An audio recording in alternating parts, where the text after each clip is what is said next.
Welcome to the deep dive. I want you to imagine this scenario for a second, okay? I'm ready. Paint the picture for me. So you are 27 years old, you have a doctorate, you have absolutely zero parking tickets to your name. Wow. Okay.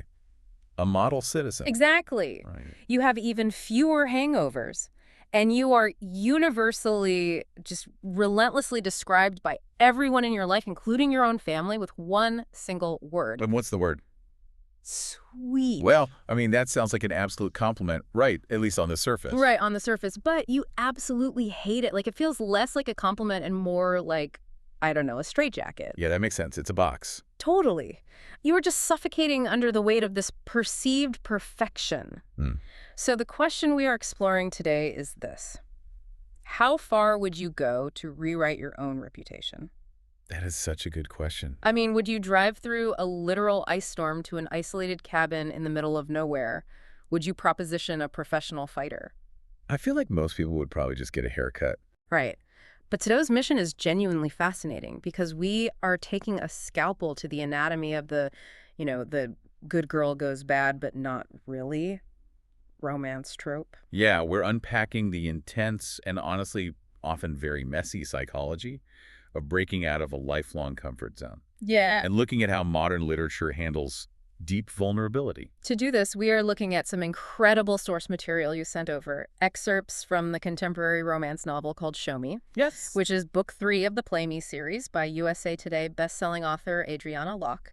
And I have to say, looking through these pages, what starts as a very familiar small-town sports romance setup Quickly turns into something else entirely. exactly, it turns into a profound study of an identity crisis. It really operates almost like a Trojan horse. I don't like that. How do you mean? Well, you think you're getting a straightforward opposites attract narrative, right? Yeah. But you're actually getting a masterclass in family systems theory and psychological reclamation. Yes. We are following Dr. Audrey Van, the 27-year-old we just described, and she is experiencing this quiet, desperate unraveling.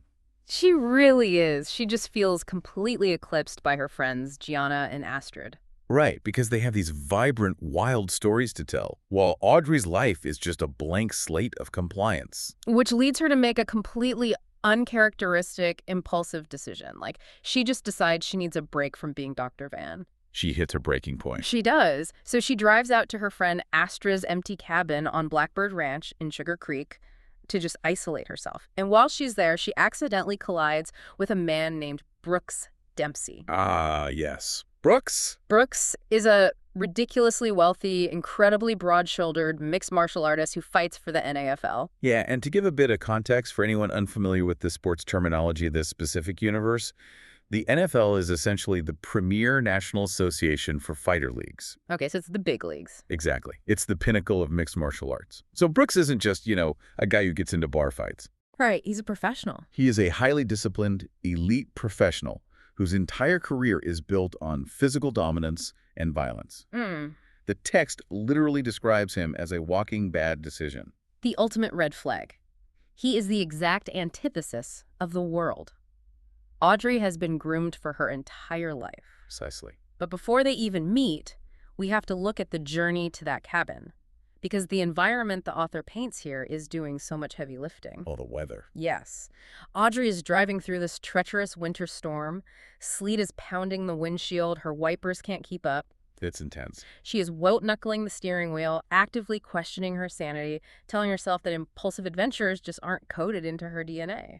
Yeah, the author is utilizing a classic literary device here known as pathetic fallacy. Pathetic fallacy. Remind me what that is. Well, for those who might not have heard that term since, high school English, pathetic fallacy is when a writer attributes human emotions or psychological states to the natural environment. Oh, right. So the storm isn't just bad weather. Exactly. The storm outside her car isn't just a physical obstacle. It's a direct physical manifestation of her internal psychological state. She is experiencing severe cognitive dissonance. Her brain is literally storming. Basically, yeah. She can no longer tolerate the safety and the predictability of the light, her old life. So she is forcing herself to drive blindly into the dark, chaotic unknown. Wow. And when she finally reaches this cabin, she's freezing cold, completely rattled by the drive, and she does something that caught me completely off guard. The lingerie scene. Yes. She doesn't just throw on a pair of oversized sweatpants and crawl under a quilt. I mean, well, she finds sweatpants, sure. Of course. But then she catches a glimpse of herself in a full-length mirror. She pauses and she pulls out this baby blue lingerie set. The set Gianna made her buy. Right. It's a set her friend Gianna pressured her into buying over a year ago. It's practically see-through, tiny, and it has just been sitting untouched, hidden in a drawer for 12 months. Collecting dust. Exactly. And she puts it on alone in a freezing cabin. The psychology of that specific action is so layered. Yeah. I mean, in a lot of media, lingerie is framed entirely around the male gaze. Right? Oh, totally. Like it's just for a guy. Right. It is a tool of seduction, worn specifically to elicit a reaction from a romantic partner. But Audrey is entirely alone here. She's just doing it for herself. Exactly. She notes to herself that the pieces are feminine and sexy, which is everything she feels she has never been. She says she's putting it on even if she has to fake it first. I kept thinking about the concept of enclothed cognition while reading that scene. Oh, that's a brilliant connection. Yeah. The idea that the clothes we wear actually change our psychological state. It felt to me like someone trying on a superhero cape in front of their bedroom mirror. Yes. They lock the door, they strike a pose, they are testing the weight of the fabric to see if it makes them feel powerful or different. But they haven't actually figured out what their powers are yet. Right. They're just hoping the costume jumpstarts the transformation. Yeah. That is a very apt way to look at it. She is utilizing enclothed cognition to manufacture a confidence she doesn't inherently possess. Fake it till you make it. Yeah. By wearing the physical uniform of a sexually liberated, carefree woman, she hopes to internalize those traits. It's a private, desperate rebellion. It really is. But because she is only just trying on the cape, as you put it, her new identity is incredibly fragile. She is deeply vulnerable in that moment. Which makes the collision that happens next so intensely jarring. Oh, the meet cute. Should we call it the meet naked? Definitely the meet naked. Because just as she is standing there trying to embody this baby blue manifestation of a new Audrey, someone walks in. Brooks. Yes. Brooks Dempsey happens to be staying at the cabin. He steps out of the bathroom wearing nothing but a towel and catches her. And her reaction is so telling. Audrey immediately reverts to her core programming. She screams, she scrambles for her clothes, and her immediate assumption is that he is an intruder who is going to murder her. Right. But the juxtaposition of their internal reactions is what makes this so brilliant. Yeah, because we get access to Brooks's internal monologue, and he is entirely unbothered. Yeah. He doesn't panic at all. Not even a flinch. Nope. His brain, which is trained for high-stakes assessment in the ring, simply runs through a pragmatic diagnostic of the situation. Like a checklist. Exactly. He categorizes the logical options. Like, is she a lost traveler? Is she a fight fan who somehow tracked him down? Or is she a burglar with a very strange approach to home invasion? He actually thinks to himself that if she's a thief, he's leaving his doors unlocked from now on. Which is so funny. The man is completely calm. Meanwhile, Audrey is terrified, and her defense mechanism is fascinating. She tries to negotiate? She doesn't try to fight him. She tries to philosophize with him. She clutches her clothes and literally says humans are born with the capacity to be empathetic, and I like to believe that everyone is good at their core. It's amazing. She's trying to negotiate for her life by lecturing a perceived home invader on the innate goodness of the human spirit. Well, psychologically, it's the ultimate fawn response from the fight, flight, freeze, fawn trauma model. Okay, break that down for me, the fawn response. Yeah, so instead of fighting or running away, she is trying to appease the threat by appealing to a shared moral framework, like, we're both good people, right? Oh, wow, that's so true.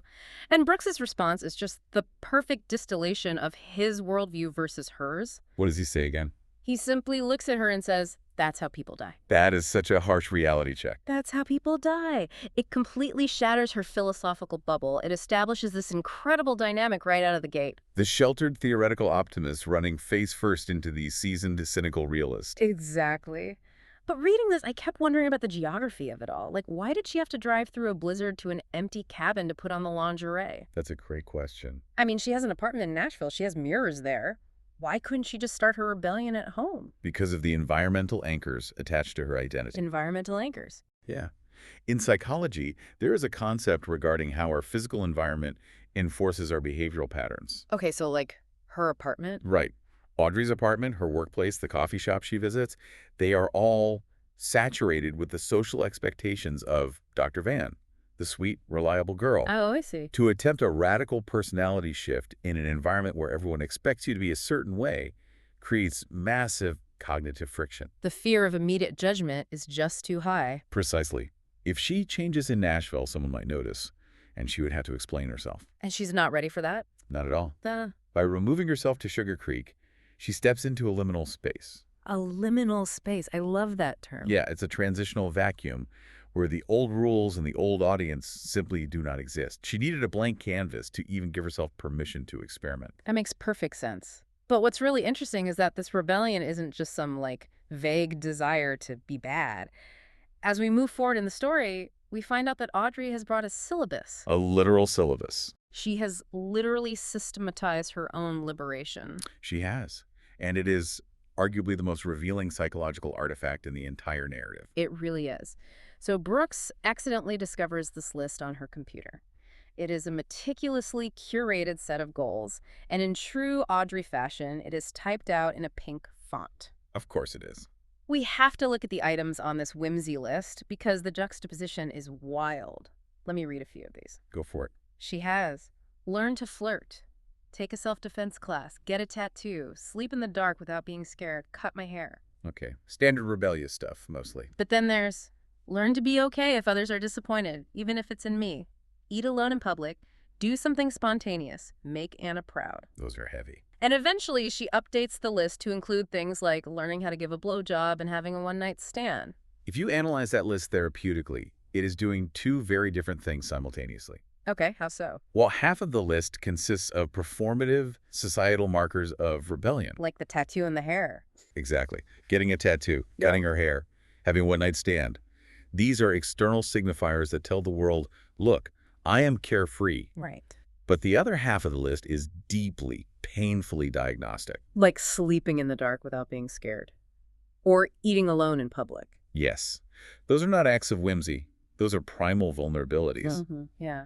Eating alone in public terrifies her because she suffers from the spotlight effect. What's the spotlight effect? It's the psychological bias, where you assume everyone is watching and judging you, like a spotlight is shining on your every move. Oh, I definitely get that sometimes. Most people do. And sleeping in the dark terrifies her because she lacks internal safety and self-soothing mechanisms. She's conflating the appearance of being a bad girl with the actual arduous psychological work of building independence and resilience. I was looking at this list, and my initial reaction was almost to roll my eyes at her. I thought, you were taking the concept of spontaneity and rebellion, and you were turning it into a literal written checklist. It feels counterintuitive. Totally. Isn't that just her applying her rigid, type A, rule-following personality to the concept of having fun? Like, how do you schedule whimsy? You really can. By definition, doesn't writing it down destroy the point of it being whimsical? It does seem like an oxymoron. But consider the framework of cognitive behavioral therapy, or CBT. Okay, I'm with you. When a patient is severely rigid or suffering from intense anxiety, you don't just tell them to be spontaneous. That is paralyzing. Oh, right, because they don't know how. Exactly. You give them structured exposure tasks. Audrey is essentially self-administering a CBT exposure hierarchy. Wow. The pink font is a self-soothing mechanism. It's her brain's way of making a terrifying leap into the unknown feel manageable, like a school project. So she is trying to project manage her own liberation because she just doesn't know any other way to process change. That's exactly it. And that project management is deeply tied to the item on the list that carries the most emotional weight. Make Anna proud. Anna is her sister. The text reveals that Audrey constantly wonders what her sister would have been like, whether Anna would have done these wild things by now. It's heartbreaking. That one line completely changes the temperature of the list for me. Like, it's not a silly rom-com bucket list anymore. It's grounded in grief. It really elevates the entire narrative. In family systems where a sibling has passed away, the surviving child often develops what we call survivor's guilt compliance. Survivor's guilt compliance. That sounds heavy. It is. They feel an immense unspoken pressure to be perfect, to justify their own survival, and to spare their parents any further distress. Oh, wow. Audrey isn't just trying to escape being boring. She is carrying the ghost of a sister who never got the chance to make mistakes. She's trying to live a life large enough for two people, but she's doing it within a family structure that refuses to let her breathe. The family dynamics are incredibly toxic. Like, Audrey explicitly notes that her parents operate on a mixture of gender bias and sexism. Yes, the double standard is glaring. Her brother, Drew, is allowed to be terrible. He can be arrogant, he can treat people poorly, and there are just zero consequences. He is the golden child. Right. But Audrey is held to this impossible standard. She has to maintain what she calls the sparkling Van seal of approval. Families like this rely on homeostasis. They need everyone to play their assigned role so the system doesn't collapse. So Drew is the bad boy, and she's the good girl. Exactly. Drew is allowed to act out because Audrey is there to absorb the tension and project an image of perfection to the outside world. That's so unfair. It is. Her sweetness isn't just a personality trait. It is a forced survival mechanism that stabilizes her parents. If she stops being the good girl, the entire family facade is threatened. Which perfectly explains why she feels she has to hide in a cabin to even type the list. Right, she needs the liminal space. But doing the list alone is impossible for her. I mean, if she just goes down the checklist by herself, she will just mechanically cross things off. She needs an accomplice. A catalyst. Yes. Someone who understands the spirit of what she's trying to do, not just the letter of the law. And this is where the character of Brooks Dempsey becomes so crucial. Brooks is a phenomenal subversion of the typical alpha male romance trope. He really is. On paper, given his profession and his physical description, the reader expects a possessive, aggressive, domineering force who is going to, drag Audrey over to the wild side. The classic bad boy. But the text immediately flips that expectation on its head. How so? Well, shortly after they meet, there is this incredible scene where Brooks gets a deep cut on his arm, and Audrey, being a doctor, has to unexpectedly stitch him up. Right. She goes into doctor mode. It's tense, it's visceral, and right after she finishes sewing human flesh back together, what does this terrifying cage fighter do? What does he do? He goes to the kitchen, makes her juice, and gets her a snack. Oh, I love that part. He tells her it's the protocol for giving blood. Yes. And Audrey is baffled. She points out that he was the one bleeding, not her. Structurally, that comedic moment is vital. It establishes his inherent gentleness and his profound emotional intelligence. He's actually paying attention to her. Exactly. He recognizes that while his physical body was injured, Audrey's nervous system is what actually took the hit. Right. She was super stressed. She is rattled by the blood, by the pressure of performing under stress outside of a clinical setting, and he immediately pivots to caretaking. He tends to her psychological shock. I was reading this, and this metaphor hit me. Brooks is like one of those heavy-duty, heavily armored industrial safes. Oh, an industrial safe. I like that. Yeah. On the outside, he is solid steel. He is literally built to step into an octagon and take a physical beating while thousands of people watch. Right, he's impenetrable. But inside that impenetrable steel box, he is fiercely guarding some incredibly fragile, delicate things. The contrast between his exterior and his interior life is stark. What fragile things stood out to you? His financial trauma, for one. The text reveals that Brooks is incredibly wealthy now from his fighting career. But every single morning, without fail, he wakes up and checks his bank account balance. Like a ritual. Yes. He tells Audrey that his paychecks equal freedom, and even though logically he knows he has enough money to last a lifetime, he can't shake the compulsion. Because of how he grew up. Right. He grew up in deep poverty. He talks about surviving on free individual pizzas that his mom would bring home from her second job at a sandwich shop. That kind of scarcity mindset leaves permanent neurological scars. The trauma of food insecurity and poverty doesn't just vanish the moment the bank balance hits 7 figures. You can't just buy it away. Exactly. The brain's amygdala has been trained to constantly scan for threats to survival. He checks that account not out of greed or vanity, but out of a primal, unhealed need for safety. It's a self-soothing ritual. That makes a lot of sense. And he's also guarding this immense grief over his father. The survivor's guilt again. Yeah.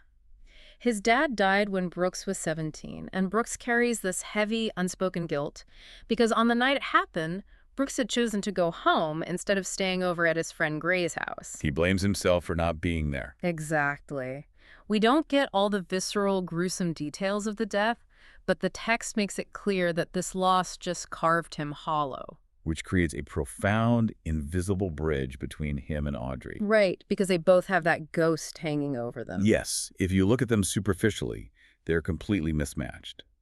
The polished, wealthy doctor and the gritty, self-made fighter. Total opposites. But fundamentally, they're both navigating their current lives through the lens of traumatic familial loss. Audrey is driven by the ghost of Anna, and Brooks is driven by the ghost of his father. They recognize that underlying frequency in each other. That shared frequency explains why Brooks understands her needs so much better than anyone in her own world. He really does. When Audrey asks him to help with her list, specifically, she asks him to teach her self-defense, to teach her how to throw a punch.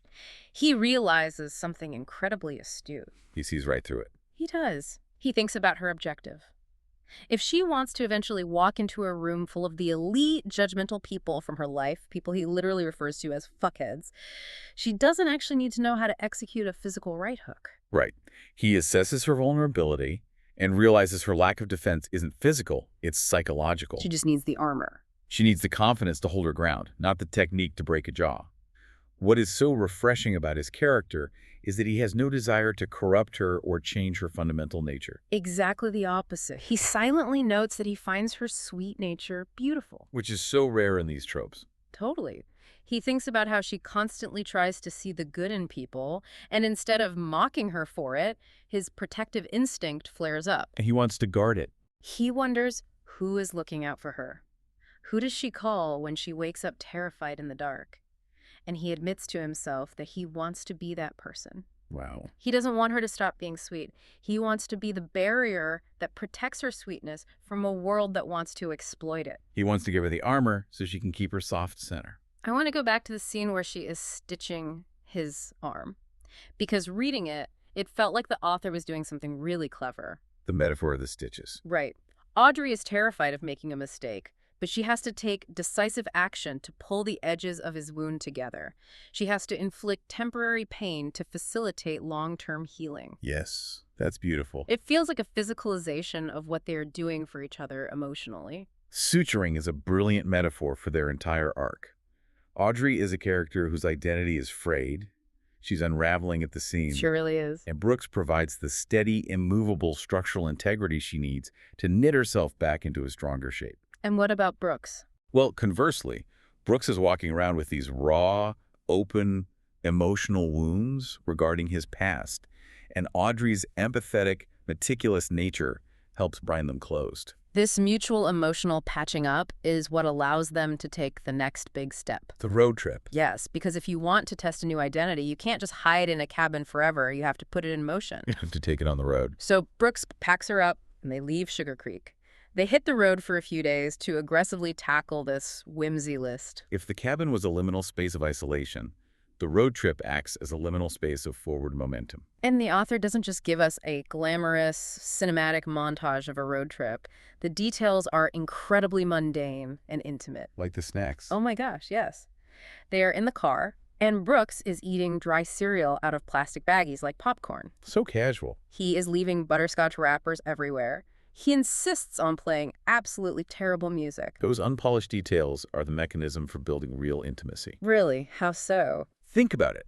When two people are trapped in a car moving at 70 miles an hour, the performative facade has to drop. You can't keep it up forever? Exactly. You cannot curate your image the way you can during a 2-hour dinner date at a nice restaurant. That's true. Eventually, you just are who you are. Right. By showing Audrey his messy, uncurated habits, Brooks signals that it is safe for her to be uncurated as well. And it works. In the dark of the car, staring at the highway, the emotional unspooling really accelerates. It open up. Brooks talks openly about the free pizzas and his mom's struggles. Audrey finally feels safe enough to confess her own deep humiliations. Like Seth? Yeah, she tells him about a guy named Seth who brutally rejected her and made her feel like a joke. She opens up about the insidious cruelty of her brother, Drew. They strip away the labels of the boring doctor and the tough fighter. It's so vulnerable. It is a recognized psychological phenomenon that people are far more likely to disclose deep trauma or insecurity when they are engaged in parallel processing. Parallel processing, like looking at the same thing? Yes, like staring out a windshield together, rather than making direct, face-to-face eye contact. The physical forward motion of the car mirrors their psychological progression. Oh, that's fascinating. Like they are literally leaving their pasts in the rearview mirror. Exactly. But we have to talk about the fact that they aren't entirely alone in this car. The Greek chorus. Yes, because throughout this entire road trip, there is a Greek chorus operating in the background via text message. Audrey's friends. Audrey is constantly communicating with her friends, Gianna and Astrid, and they are relentless. They really don't hold back. No. They are demanding details, they are cheering her on, they are sending incredibly explicit, hyped-up messages. The messages are hilarious. Gianna texts her things like, "I'm wet for you. I mean, I've seen Brooks fucking Dempsey, and that man is gonna eat you alive." The inclusion of these text threads serves a massive sociological function within the narrative. Or more than just comedic relief. Oh, definitely. When an individual attempts to break out of a lifelong behavioral pattern, especially one rooted in familial compliance, the greatest psychological barrier is the fear of abandonment. Right, like, if I change, will everyone leave me? Exactly. Yeah. The subconscious fear is, if I stop being the sweet, compliant, useful friend, will my support system reject me? If I change the terms of the friendship, does the friendship end? Precisely. Gianna and Astrid provide what we call a permission structure. A permission structure. Through their aggressive enthusiasm, they are loudly validating Audrey's new behavior. They are telling her, we don't just accept this new version of you, we vastly prefer it. That's incredible support. It is. This net of female solidarity is the safety harness that allows her to take romantic and sexual risks with Brooks. I read those texts and I thought, they are like the earpiece a spy wears on a covert mission. Audrey is deep behind enemy lines of her own repressed desires. She is completely out of her depth. But she has mission control buzzing in her ear, giving her tactical advice, hyping her up, and ensuring she doesn't lose her nerve and abort the mission. It grounds the romance in a broader community. Her transformation isn't just about a man saving her. It's facilitated by the women who love her. That's a great point. It's not a damsel in distress situation. Not at all. Brooks shatters the illusion that she needs to be perfect to be loved by showing her his own brokenness, and her friends reinforce that she is safe to explore the wreckage. But eventually, the road trip has to end.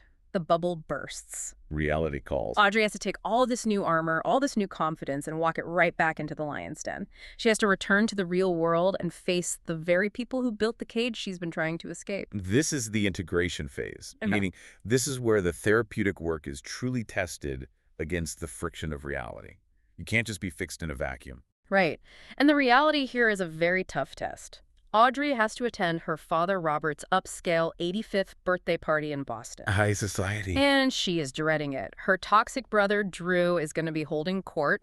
The pressure to perform the sparkling van routine is immense. It's all the old triggers in one room.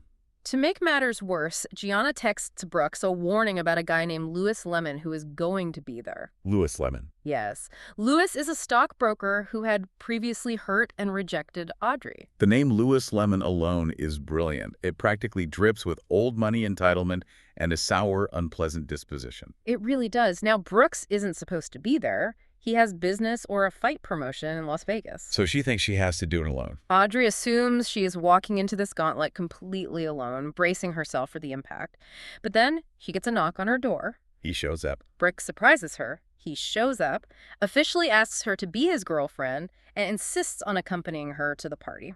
And the way Brooks handles this party is the ultimate proof of his character development and his deep understanding of Audrey's psychology. It really is, because let's think about the standard romance trope here. Right, the typical expectation. The primal alpha male response to walking into a room full of arrogant men who have belittled the woman he loves would be physical intimidation. Exactly.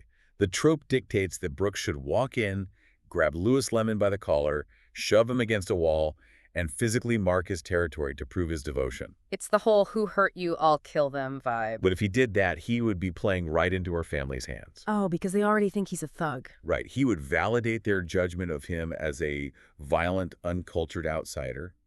And more importantly, he would be taking Audrey's agency away. Making it about his ego instead of her feelings. Yes. So instead, he wages psychological warfare, and he does it with impeccable manners. Weaponized politeness. Exactly. First, they encounter Audrey's mother, Jessica. Jessica looks this heavily tattooed fighter up and down, clearly assessing the threat. Sizing him up. And Brooks just deploys weaponized politeness. "The pleasure is all mine, Mrs. Van." He disarms the matriarch instantly. Which you wouldn't expect. But the real boss battle is the brother, Drew. Drew despises Brooks. He thinks he is small-town trash. When they come face to face, Drew tries to bait him. He tries to get a rise out of him. He puts on this fake, composed smile and says, "Never imagined seeing you here with my sister, but surprises are always nice, aren't they?" Drew is practically begging for a physical altercation. He really is. In family systems, when the scapegoat or the stabilizer, which is Audrey, tries to change the dynamic, the golden child Drew will escalate their behavior to force the system back into alignment. So Drew is threatened by Audrey's new confidence. Yes, Drew wants Brooks to lose his temper so he can point his finger and say, "Look at this animal. Audrey's making a mistake. She needs to be controlled." Wow, that's so manipulative. It's classic toxic family dynamics. But Brooks refuses to take the bait. The text tells us that Brooks simply smiles politely, keeps his composure, and thinks to himself, if one of us is going to look like an asshole, it's not going to be me. He stays completely grounded. And then he turns to Audrey and tells her that he will handle Louis Lemon however she wants him to. He literally says, "This isn't about me. It's about you. Just let me know how you want me to handle it." That is just brilliant. By doing that, Brooks empowers her in a way no physical fight ever could. He gives her the reins. If he had punched Drew or Louis, he would just be another man in Audrey's life using force to dictate the environment. Which is exactly what her father and brother do. Exactly.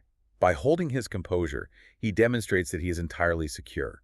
He uses Audrey's own innate weapons class, politeness, and dignity to dismantle her bullies. He fights on her turf. He proves to her that her natural sweetness and grace are not weaknesses. They are a sophisticated shield. I kept visualizing this Boston party as the final boss battle in a video game. I love that analogy. Audrey has spent the entire narrative leveling up. She acquired new skills, she explored her sexuality, she learned to tolerate the discomfort of judgment. She got all gear. She gathered all this new armor with her coach, Brooks. And finally, she has to return to level 1, her family home, to defeat the ultimate villains, familial expectations and her brother's condescension.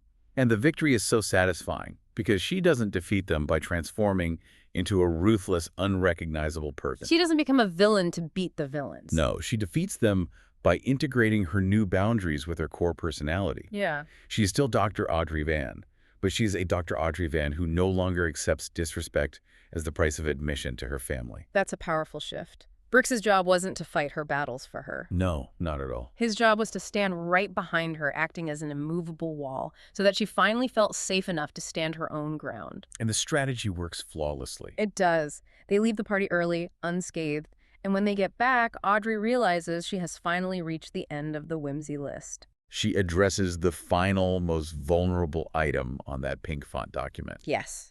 She crosses out the words, "have a one-night stand," and she writes a massive update. What does she write? She writes, "orgasm with a man." It's such a triumphant It moment. really is. She didn't just check a box to force spontaneity with a random stranger. She found profound, safe, explosive intimacy with a partner who actually sees the real her. She rewrote the rules of the list on her own terms. Exactly. It is the perfect resolution to the diagnostic problem we discussed at the beginning of the hour. At the start, her identity was fractured. She was torn between the compliant, good girl she acted like and the wild, rebellious girl she wished she was. And now? By the end, she has synthesized those halves.